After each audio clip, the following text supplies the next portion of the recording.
அப்படின்னு அவர் எழுதி வச்சிருக்கிறாரோ அவர்கள் தான் நீங்க வர முடியும். சில பேர் கடைசி வரைக்கும் இருக்க முடியும், சில பேர் பாதியில போக முடியும், சில பேர் வர முடியாமல் இருக்க முடியும். ஆனால் எங்களுக்கு பாக்கியம் கிடைத்திருக்கிறது. சென்ற ஆண்டு நாங்கள் வந்தோம், இந்த ஆண்டும் நாங்கள் வந்திருக்கிறோம். சுவாமி எங்களை அழைத்து, என்ன இதை விட ஒரு பெரிய பாக்கியம் எதுவும் கிடையாது. நான் சொன்ன மாதிரி நம்முடைய அம்மா அப்பாவுடைய கல்யாணத்தை நம்ம பார்த்தது கிடையாது. ஆனால் உலகத்துக்கே, இந்த அகில லோகத்திற்கெல்லாம் அம்மையப்பராக விளங்கக்கூடிய எல்லாம் வல்ல அன்னை பராசக்தி, நம்முடைய சிவகாம சுந்தரி, எல்லாம் வல்ல சுந்தரேச பெருமானுடைய இந்த திருக்கல்யாணத்தை நாம் பிள்ளைகளாகிய நாம் இந்த திருக்கல்யாணத்தை செய்து வைத்திருக்கிறோம். இது ஒரு பெரிய பாக்கியம். இதற்கு நிறைய நிறைய அள்ளி அள்ளி கொடுக்கணும், அன்னதானத்துக்கு நிறைய கொடுக்கணும். இப்பெல்லாம் பார்த்தீங்கன்னா இந்த மொய் வைக்கிற வழக்கமெல்லாம் போயிட்டுது. அவங்களே போடுறாங்க மொய் வைக்காதீர்கள் அப்படின்னு. ஏன்னா திரும்பி நாங்கள் செய்யணும். அதனால நீ கொடுக்கவும் வேண்டாம், அங்கே வாங்கவும் வேண்டாம்னு பிரச்சனை. அதனால நம்முடைய கோயிலில் என்ன சொல்றாங்க அப்படின்னா, இந்த ஊர் மக்கள் இங்க இருக்கிற எல்லாரும் எல்லாருடைய பங்கு அதில் இருக்கணும்னு நினைக்கிறாங்க. அதனாலதான் கோயிலில் உண்டியில் வைக்கிற அந்த கான்செப்டே, இப்போ பணக்காரெல்லாம் கொடுக்குறாருங்கப்பா, நாங்கள் ஏழை, நாங்கள் தர்ற இந்த 50 ரூபாயை சுவாமி ஏற்றுக்க மாட்டாரா, வாங்க மாட்டீங்களா அப்படின்னு ஒரு எண்ணம் வரக்கூடாதுன்றது தான் உண்டியில் வச்சாங்க. அதனால உங்களால் முடிந்த எந்த உதவியாக இருந்தாலும், அருள்கொடையாக இருந்தாலும், இந்த திருக்கல்யாணத்திலே உங்களுடைய பங்கு நிச்சயமாக இருக்கணும்னு இந்த கோயில் நிர்வாகம் விரும்புகிறது. அதனால விருப்பம் இருக்கிறவர்கள் அதிலே பங்கு பெற்று சிவபுண்ணியத்தை நீங்கள் பெற்றுக்கொள்ளலாம். இங்கே எல்லோரும் சமம்தான். ஆனால் உங்கள் பிரதிநிதியாக, எல்லாருடைய சார்பாக இங்கே அமர்ந்திருக்கிற அந்த மணவீட்டார்கள், மணமகன் வீட்டார்கள் அப்படின்னு 2 வீட்டார் பக்கத்திலையும் இன்னைக்கு கல்யாணம்னா இன்னைக்கு யாருமே வரக்கூடாது. அந்த காலத்தில் கல்யாணம்னா 1000 பேர் இருந்தாங்க. 1000 பேரை போய் சொல்லி கல்யாணம் பண்ணுன்னு. இன்னைக்கு யாருமே கிடையாது, கல்யாணம் பண்றாங்க. ஒன்லி இப்போ அது வேற, இப்போ ஆன்லைன்ல கல்யாணம் பண்ணிக்கிறாங்க. பையன் லண்டன்ல இருக்கா, பொண்ணு அமெரிக்காவில் இருக்கு. அப்படியே வீடியோவிலேயே கல்யாணம் பண்ணி மோதிரத்தை மாத்திர மாதிரியே மோதிரத்தை கொண்டு போய் டிவியில் காமிக்கிறாங்க. அப்படி விரல நீட்டுது அந்த அம்மா, உடனே மோதிரம் மாற்றிக்கிறாங்க. இப்போ அப்படியெல்லாம் வந்துருச்சு. அதனால இன்னைக்கு நிலைமைகள்லாம் மாறிக்கொண்டு இருக்கிறது. ஆனால் நம்முடைய சம்பிரதாயம், நம்முடைய பண்பாடு, நம்முடைய மரபு என்றுமே மாறாமல் இருக்கிறது. இந்த திருக்கல்யாணம் பார்த்தா உங்க வீட்டில் கல்யாணம் நடக்கும். இந்த திருக்கல்யாணம் பார்த்தா உங்க ஜாதகத்தில் இருக்கிற ராகு தோஷம் நீங்கும். செவ்வாய் தோஷம்னு ஒரு காலத்தில் அப்பெல்லாம் கிடையாது. ஆனால் இப்போ எங்கே போனாலும் செவ்வாய் தோஷம் தலைவலி. 4ல் செவ்வாய், 12ல் செவ்வாய், 8ல் செவ்வாய். நமக்கு இன்னைக்கு ஒரே ஒரு செவ்வாய் தான், இன்னைக்கு டியூஸ்டே. ஆனால் நவகிரகத்தில் 4ல் 8ல் 12ல் இதில் வேற பரிவர்த்தனையாக பார்க்கப்படாது. செவ்வாயும் சூரியனும் சேரக்கூடாதுங்கிறான், சந்திரனும் சேரக்கூடாதுங்கிறான். நாங்களே ஒருத்தர் சேர்ந்துக்கிறது இல்லை, ஆனால் அவங்கெல்லாம் ஒன்றா சேர்த்துக்கிறாங்களே அப்படின்னு வருத்தப்படுறீங்க. அதில் பிரச்சனை என்னன்னா, ராகுவும் கேதுவும் பார்க்கப்படாது. இதை கொண்டு போனால் இதே மாதிரி மாப்பிள்ளை, இதே மாதிரி பொண்ணை பார்க்கணும்னு என்னைக்கு பார்க்க, பையனுக்கு வயசு 40, பொண்ணுக்கு வயசு 30. எங்கே கல்யாணம் பண்ணுறது? சரி, எல்லாம் சரியாக வந்ததுன்னா அடுத்தது நட்சத்திரம். நீ கேட்ட நட்சத்திரம், நீ மூல நட்சத்திரம், நீ ஆயில்யம், இப்படி ஒன்று சொல்லி பொண்ணு கல்யாணமே நடக்காமல் போயிடுச்சு. நீங்கள்லாம் என்ன பண்ணுறீங்க? பரிகாரம் செய்யணும். பரிகாரம் பண்ணணும்னா 10,000 ரூபா வேணும். என்ன பண்ணுறது? வாங்குற சம்பளமே 500 ரூபா, 1000 ரூபா. இதில் பரிகாரம் 10,000 ரூபாய்க்கு எங்கே போகிறது அப்படின்னா, இந்த பரிகாரமே நீங்கள் செய்ய வேண்டிய அவசியம் இல்லை. இந்த திருக்கல்யாணத்தில் இந்த அட்சதை, நான் சொன்னேன் அட்சதை அப்படின்னா முள்ளு, அதாவது முனை முறியாத அரிசி. கையிலேயே அந்த அரிசியை குத்தி அதில் மஞ்சள் நெய்யை கலந்து அட்சதை என்கிற இந்த அட்சதையை எடுத்து யாருடைய சிரசிலே போட்டுக் கொள்கிறார்களோ அவர்களுக்கு சகல தோஷமும் நிவர்த்தியாகிறது இந்த நாளில், இந்த பூஜையில். ஆக நீங்கள் எந்த தடை, கல்யாண பாக்கியம் இல்லை, குழந்தை பாக்கியம் இல்லை, சொந்த வீடு அமையல, வேலை வாய்ப்பு அமையல, உடம்புல வியாதி, கணவன் மனைவி ஒற்றுமை இல்லை, நவக்கிரக தோஷம், நல்ல படிப்பு வரல, படிச்சிருந்த வேலை அமையல, கிடைச்ச படிப்பு கிடைக்கல அப்படின்னு குறைகளை சொல்லிக்கிட்டே இருக்கிறோம். சில பேருக்கு எல்லாம் இருக்கு, நிம்மதி இல்லை. நல்ல பங்களா இருக்கு, 4 ஏசி இருக்கு, 4 கார் இருக்கு, தூக்கம் வர மாட்டேங்குது. காரணம் என்னன்னா, ஃபோனை என்னைக்கு ஜியோகாரம் வந்தாலும் அன்னையோட தூக்கம் முடிஞ்சு போச்சு. எல்லா ரீல்ஸு, ஸ்டேட்டஸு எல்லாம் பார்க்காம நம்ம தூங்கவே முடியறது இல்லை. வேற வழியே இல்லை. நம்மளும் சரி ஒரு அப்படி ஆஃப் பண்ணி வைக்கலாம் அப்படின்னு பார்த்தா அப்போதான் ஒருத்தர் ஃபோன் பண்ணி டிங் சத்தம் வருது. எடுத்து பார்த்தோம்னா அப்படியே ரீல்ஸை பார்த்துட்டே இருக்க வேண்டியதாக இருக்கும். நம்ம வாழ்க்கையே ரியலான வாழ்க்கை ரீல்ஸாக மாறிடுச்சு. அதனால இந்த டெக்னாலஜி வேணும். அப்பப்போ அந்த ரீல்ஸில் முருகனை பற்றி, தேவாரத்தை பற்றி, திருமுறையை பற்றி நிறைய விஷயங்கள்லாம் வருது. அதையும் கொஞ்சம் பார்க்கணும். ஆனால் நான் என்ன சொன்னேன்னா, இப்போ உலகத்திலேயே பெரிய ஒரு வியாபாரம் அப்படின்னு சொன்னால் இந்த உப்பு வியாபாரமும் இப்போ இருக்கிற இந்த முடி வியாபாரம் தான்.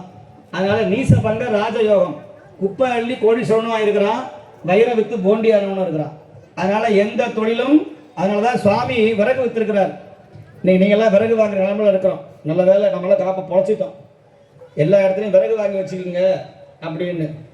ஈரானில் தானே சண்டை வருது அப்படின்னு நினச்சிக்கிட்டு இருந்தோம். ஹோட்டலுக்கு போனால் கேஸ் இல்லை, தோசை இல்லைங்கிறான். தோசை இருக்காடா, தோசை தான் இல்லை சார், கேஸ் இல்லை சாருங்கிறான். அதில் சொல்கிறாங்க எங்கள் இதில், சாமி இனிமேல் விறகு வாங்கி வச்சுக்கோங்க மடத்தில் நிறைய. சரி, விறகு வாங்கினா எந்த பொம்பளை இன்னைக்கு ஊதாங்களை எடுத்து, அந்த காலத்துலலாம் நம்ம வீட்டிலலாம் விறகடுப்பை வச்சு காலையில் ஒரு பானையை வச்சு இந்த ஊதாங்கன்னு ஒன்று இருக்கும், அதை எடுத்துகிட்டு போய் அங்கே அம்மா ஊது அடுப்பு அணைய விட்டுறாத, அப்போ தான் தோசை கிடைக்கும் அப்படிங்கும். உடனே போய் உட்காந்து எல்லாம் ஊதுவோம், ஃபூ ஃபூன்னு. இன்றைக்கி எங்கே எல்லாம் வாயிலே ஊதுறானுங்க. அதனால் நம்ம எங்கே போய் சீரியல் பார்க்கவே நேரம் இல்லை. இதில் போய் எங்கே போய் அடுப்பு அடிக்கிற வெயிலில் போய் எல்லாம் போய் டப்புன்னு திருப்பினோம்னா கேஸ் எரியுது, எல்லாம் வருது. அதனால் நம்ம நினைக்கிறோம் எங்கேயோ ஒரு சண்டை வருது அப்படின்னு நினைக்கிறோம். எங்கேயோ ஒரு போர் வந்தாலும் அது நம்முடைய வயிற்றிலே வந்து அடிக்கிறது. அதனால் உலக சமாதானமாக இருக்கணும். எல்லாரும் ஜாதி மத இன மொழி வேறுபாடு இல்லாமல் எல்லோரும் ஒரு தாய் மக்களாக இருக்கணும். அதனால தான் இன்னைக்கு சமத்துவமான பந்தி. இங்கே ஏழை பணக்காரன், கருப்பு சிவப்பு, ஆண் அலி என்கிற வேறுபாடு இல்லாத ஒரே கடவுள் சிவபெருமான் தான். உலகத்திலேயே சரஸ்வதி பிரம்மா என்ன பண்ணார், தன்னுடைய மனைவிக்கு நாக்கில் இடம் கொடுத்தார். மகாவிஷ்ணு இருக்காரு, நம்முடைய தாய் மாமா பெருமாள், என்ன பண்ணாரு, தன் மனைவி எங்க வச்சுக்கிட்டாரு, எந்த இடத்துல வச்சுக்கிட்டாரு, லெஃப்டா ரைட்டா, லெஃப்டா ரைட்டா, லெஃப்டா ரைட்டா, இங்க இங்கதான் வைக்கிறாரு, லெஃப்ட்ல வைக்கிறாரு. நம்ம பெண் ஆளுக்கெல்லாம் எங்க வைக்கிறோம், இந்த மணி பர்ஸ் எங்க வச்சிருக்காங்க பாத்தீங்களா, மணி பர்ஸ் எங்க வச்சிருக்கோம், பாக்கெட் எங்க வச்சிருக்கோம், பாக்கெட்டை ஏன் பாக்கெட் எங்க வைக்கப்படாதா? இப்ப என்ன பண்றான், எதுக்கு வம்புன்னு இங்க வைக்கிறான் அடியில. அன்னையோட பழம் தொலைஞ்சு போச்சு. பர்ஸை கொண்டு போய் இந்த மார்வாடி மாதிரி என்னைக்கு நம்ம அடியில் வைக்கிறோமோ, பின்னாடி உட்கார இடத்துல வைக்கிறோமோ, அன்னையோட தரித்திரம் பிடிச்சது. எல்லாம் கார்டு வந்துருச்சு, எல்லாம் ஸ்வைப்பிங் பண்ண அப்படின்னு.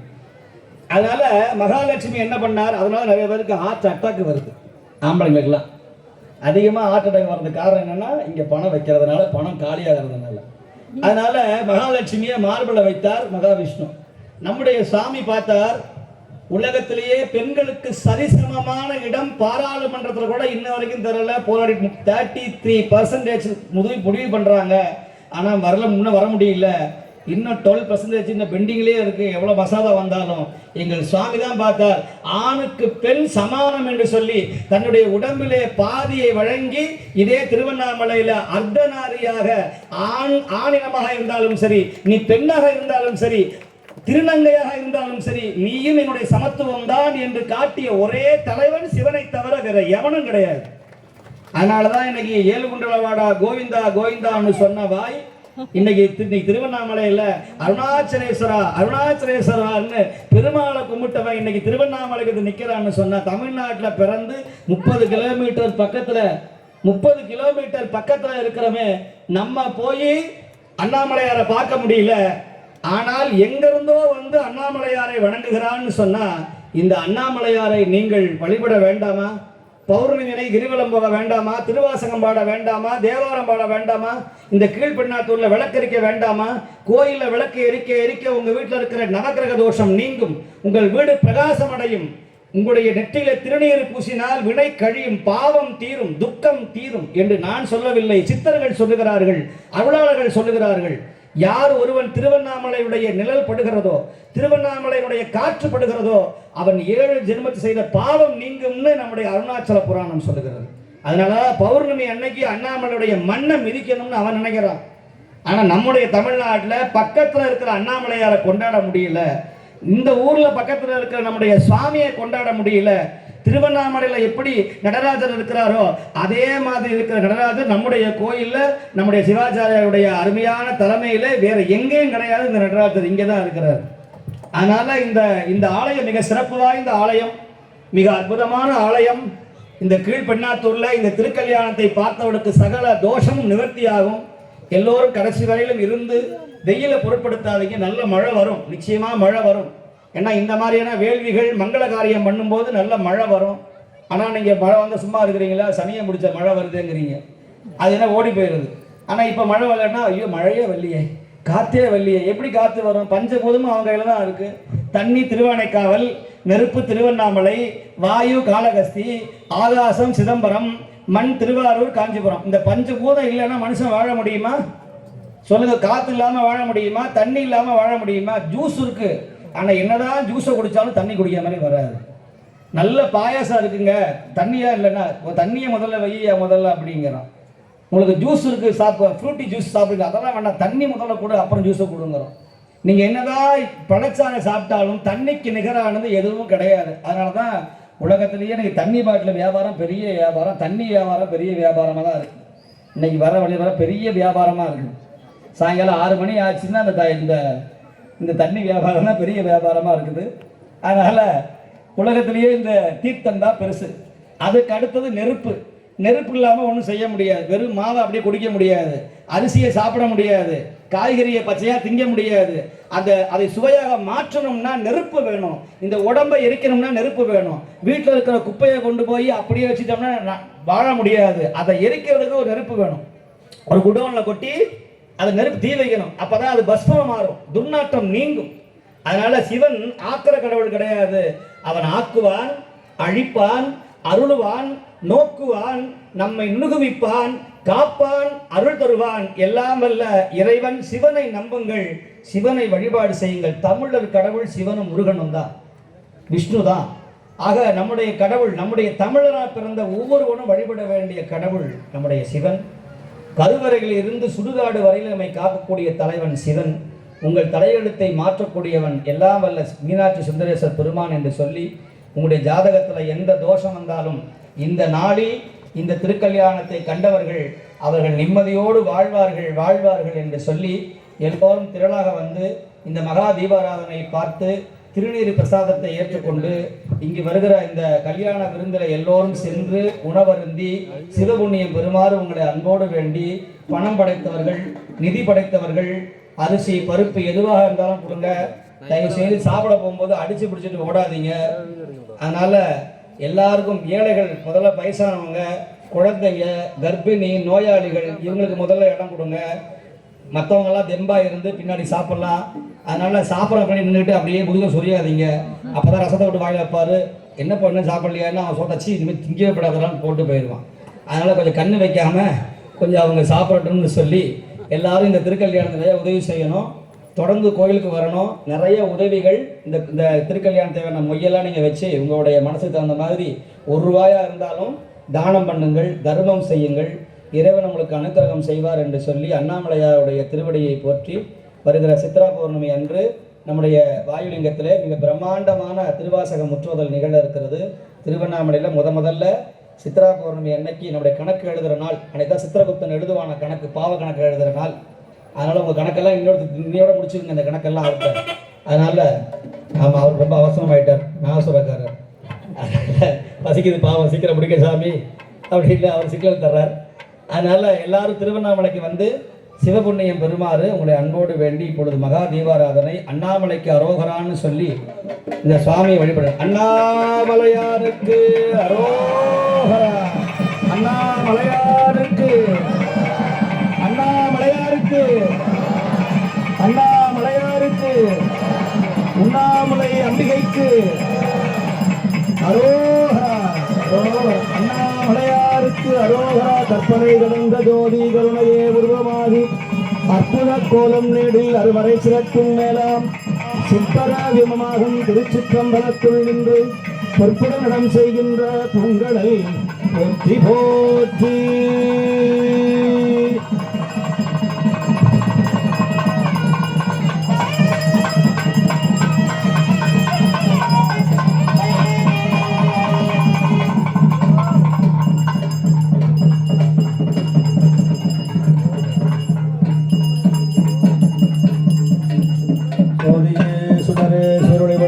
சுருகுடல் பண்ணமடை படங்களை பாதியே பரணை பால்கள் பண்ணிட்டார் பங்கையத்தையரும் ஆளறியா நிதியே செல்வ திருப்பெருந்துறையில் நிறைவளர் குறுந்த மேவியசி ஆதியே அடியே ஆதரித்தழைத்தால் அதந்துவே என்று அருளாயே.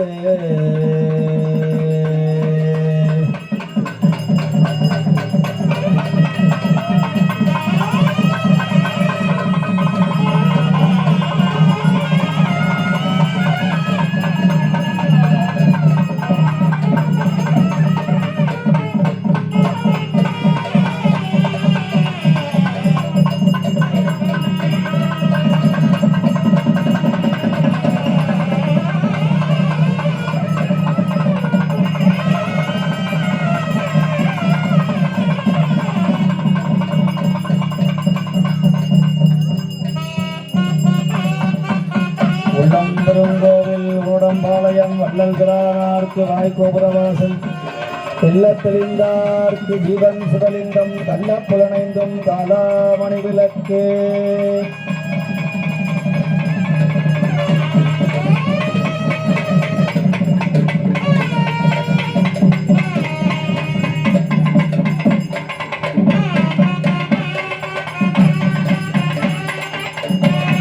மக்களம் விற்படி மக்களம் என்று வைத்தால் ஆம்படி மக்களமாகிலும் ஆரூர் நிமந்தார் தாம்படி மக்களம் வேண்டுவரே தமிழ் மாலைகளாம் ஆம்படி மக்களம் தொழுதுவி மடனெஞ்சு மாசை விடையும் மாலை மதியமும் வீசு தண்டலும் விங்கல வேலிலும் மூசு வண்டரை பொய்கையும் போன்றதே ஈசன் எந்தை இணையடி நிழலே முத்து விதானம் மணிபுத்த வழிமுறையாலே பக்தர்களோடு பாளையம் சூழப்படி பின்னேன் புத்தகத்தோட வெண்டுரை மாலை விரதிகள் அத்தன் நாரூரால் அபிவண்ணம் ஆதியாய் உணவுமாகி போதியாய் உணவுமாகி தோன்றிய பொருளுமாகி வேதியாய் இடமாகி பெண்ணுமாயானுமாகி போதியாய் நிற்கும் பிள்ளை புதுநடம் போற்றி போற்றி மண்ணில் பிறந்தார் பெரும்பெயர் மதி சூடும் மன்னலார் அடியாதமை அமுதி செய்வித்தல் கண்ணினார் அவர் நடுவிழா பொழுது கண்டார்கள் உண்மையா மனில் உலகவர் முன் வருகை என உரைப்பார்.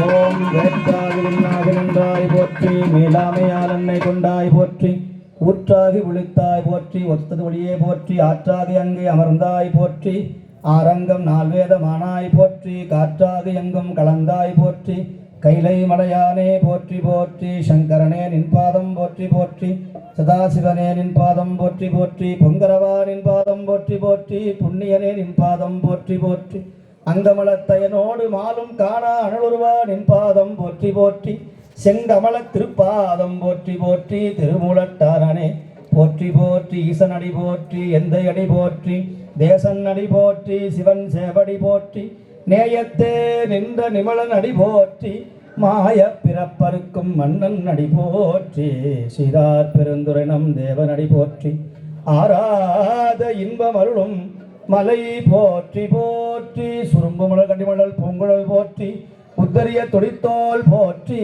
கரும்புருவச் சிலை போற்றி கமனியர்க்கு பால் சுரந்த கலசம் போற்றி இரும்பு வனம் குழைத்து எண்ணெய் அடுத்து ஆண்ட அங்கையற்கண் எம்பிராட்டி அரும்பும் இளநகை போற்றி ஆரண நூபுரம் சிலம்பு மடிகள் போற்றி போற்றி அருள் தரும் மீனாட்சி அம்பிகை மலரடிகள் போற்றி போற்றி சோம சுந்தரேஸ்வர பெருமான் திருவடிகள் போற்றி போற்றி சண்முக கடவுள் போற்றி சரவணத்தாய் போற்றி கண்மணி முருகா போற்றி கார்த்திகை பாலா போற்றி தன்மலர் கடப்ப மாலை தாங்கிய தோலா போற்றி விண்மதி வதனவல்லி வேலவா போற்றி போற்றி நம பார்வதி பதையே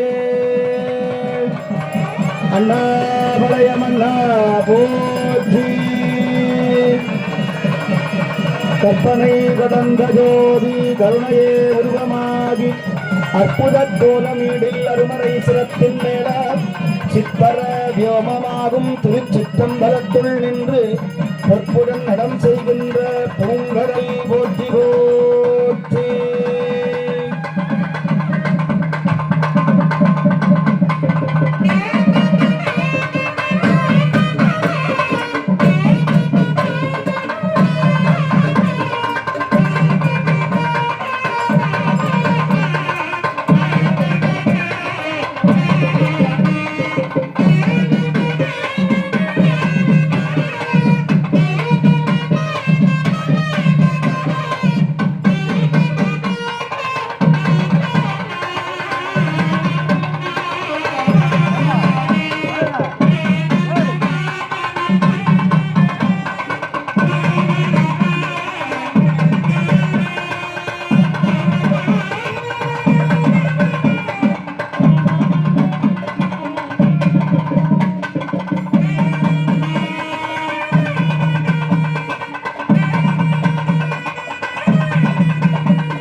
கீர்த்தனவாசி திருவண்ணாமலை கீர்த்தனவாசி சொல்லுவாங்க. நான் சொல்றேன். திருவண்ணாமலை பாடல்கள் கீர்த்தனை வாசிங்க.